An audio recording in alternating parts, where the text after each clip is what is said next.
باندې په باچا خان یونیورسټۍ باندې برید شو چې پکې تقریبا 120 پورې کسان غالبا په حق باندې رسیدلي وو چې په هغې کې طالب علمانو مو د ملم کسان پکې شامل وو.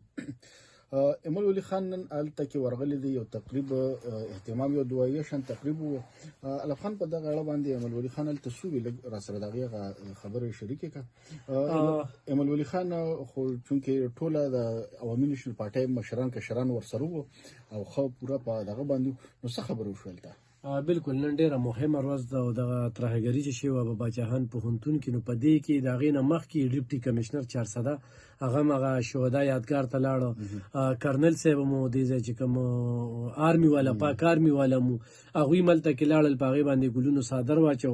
بیا چې کوم دی نو د نن باقاعده دعوت موږ ته راکړی شو چې ملولي به چې کوم دی نو هلته کې راځي او هلته کې په هغه یادګار باندې ګلونه واچوله او د هغې نه پس چې کوم دی نو بیا کارکنانو سره خبرې وکړې، بیا میډیا سره چې کومې خبرې وکړې نو هغه دا نخمه برسي چې کومه دی ملولي خان د هغه وی چې یاره پاک افغان وار چې کوم دی نو د دې نه پس چې کوم دی د پاړه چینار په علاقه کې د امریکي او د طالب دواړو دلچسپي ده که نه. دا یو خبرې وکړله. بل وی چې خیبر پښتونخوا کې حالات ورځ تر بلې چې کوم دی نو خرابېږي او په تاریخ کې په لومبني ځل چې کوم دی نو د صوبې امدرک چې کوم دی هغه معطل شوی دی. په کورم کې یرم ده، لوګم ده او حالات چې کوم دی هغه انتخابي ناقص دي.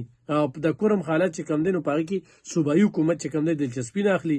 د قانون حکمراني چې کومه ده نو هغې تمام اقدامات هغې دپاره اوچتول پکار دي. دهشتګردو خوارجو خلاف چې کوم دی نو بھرپور کاروي چې کومه ده هغه کول پکار دي. د نورو ملکونو د اندروني معاملات چې کوم دی هغې کې دخل اندازي چې کومه ده هغه نه ده پکاره او د القاعده ټرست باندې خبرې وکړې چې دا څه ټرست نو، دا د کرپشن یو لویه منصوبه وه.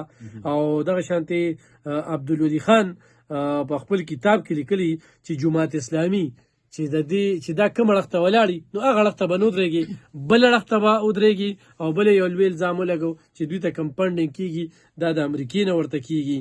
او ما دا خلکو که نه هغه چې کله باچاخان مدرسې وي نو دوی به چې کوم دی نو په هغې باندې پابندي لګوله.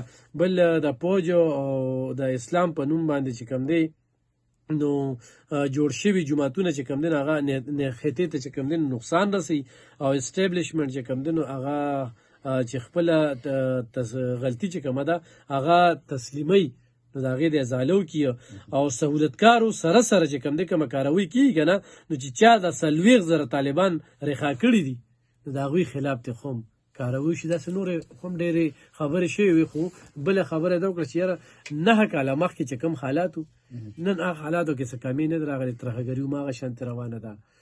نن ورځ چې کوم دی بل هم زمونږ ډېره خمه ده علي بابا زمونږ د دغه ریډیو دغه که نه دغه هم یو ډېره مهمه خبره د هغه لپاره د بخښنې دعا کوم. خو لکه دا یو خبره چې 20 جنوري چې کومه ده دونو او په یونیورسټۍ کې موږ په خپله ریپورټینګ کوو. سهیل خالد دغه ټیم کې ډي پي او عرفان خان سیچو چې هغه یو سډیرو کې سیچو هغه رسېدلی و، عمران دلته کې په سیټي کې عمران او دوی هغه ټیم کې دغه ترهګرو غټه مقابله کړې.